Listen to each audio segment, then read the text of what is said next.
Whenever a theist and an atheist person, or shall we just say non-theist person, get into an argument, the argument at some point will go on some sort of trail of, oh yeah, we'll explain this then. They purport this crazy claim that something happened, so therefore that God has to be real, it has to be true, right? Well, no, not actually, not at all.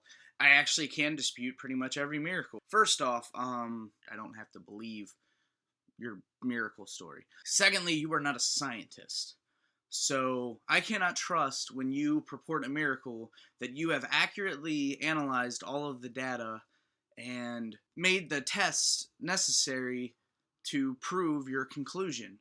You're just saying, I don't understand this, therefore God. See God of the gaps on that one. I can't trust that you're coming to the same conclusion. Also, I can know that you do not understand that each hunch is not equally weighted. The problem there is one conclusion's more likely than another. Is it more likely that a being larger than the cosmos, omnipresent, omnipotent, omniscient, personally intervened with your life, your little speck of dust existence, interfered with that, also breaking your ability to believe in him through faith, which is what the book tells you, that your belief is to be based on faith and not facts. So now he's broken your ability to have faith.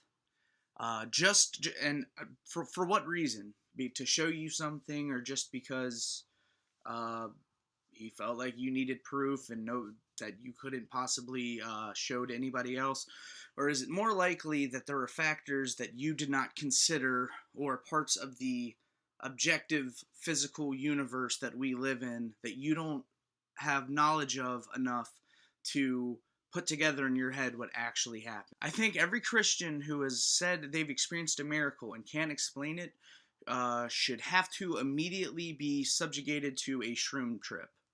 And the reason I say this is because anybody who's ever been on a hallucinogenic trip, or has even smoked cannabis, you know that your perception, or even drank beer, you know that your perception of reality that you configure with your senses can be completely lied to.